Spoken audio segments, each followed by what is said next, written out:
So let's hear from U.S. lawmakers now on both sides of the aisle.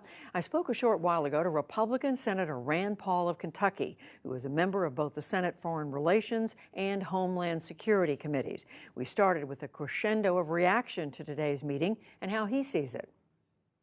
I think it's a good idea for us to have conversation even with our adversaries. At the height of the Cold War and the Cuban Missile Crisis, Kennedy had a direct line to Khrushchev. We've always had an ambassador, even throughout the Cold War, even during the years of Stalin, we had an ambassador to Russia. So I think it's a good idea to keep lines of communication open. We have nuclear weapons on both sides. We have conflict in Syria where we're in close proximity. It would be nice to have help from Russia on North Korea as far as denuclearization. We have the Ukraine situation. So, no, I think that we won't have any progress if we don't have any conversations. I think a number of your Republican colleagues are saying they agree with that, but they're arguing the president went farther than that today. Senator John McCain called it the most disgraceful performance he'd ever seen by an American president. Well, John McCain's been wrong on just about everything for the last 40 years. I'll give you an example.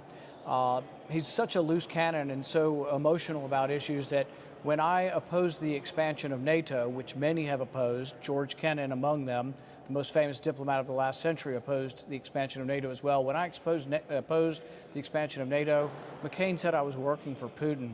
And so that kind of comment really doesn't even deserve to be countenanced. And really, I think polite company or informed company shouldn't even countenance someone like McCain, who basically calls someone who has an intellectual opposition to expanding NATO, calls them a traitor. So I don't think much of McCain's opinions on really any foreign policy. All right, what about House Speaker Paul Ryan, who was not as critical, but he said Mr. Trump must, quote, appreciate that Russia is not our ally. In other words, the impression that he's saying that came across is the president was simply too friendly with and too trusting of Vladimir Putin. Well, I think the president's different than many leaders we've had who basically will litigate things to death and not meet with people. I think Trump is different, that he's willing to meet with foreign leaders.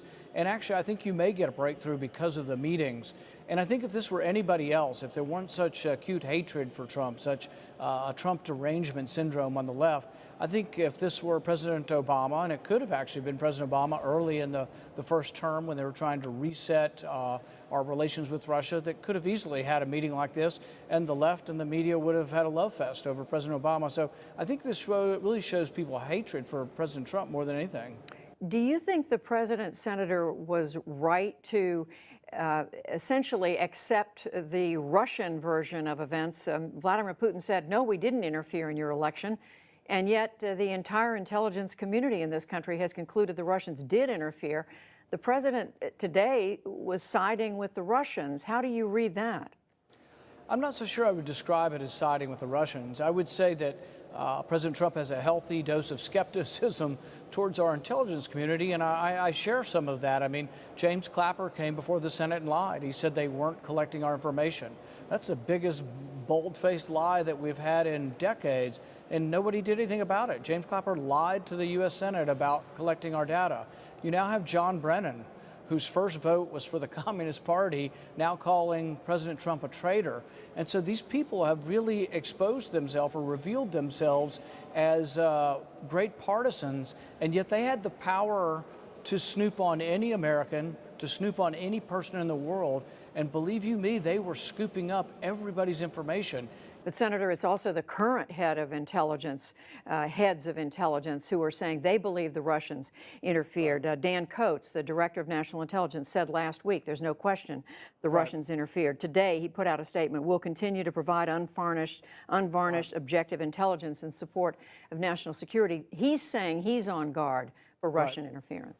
Yeah, and I'm not saying they didn't interfere with the election. In all likelihood, they did.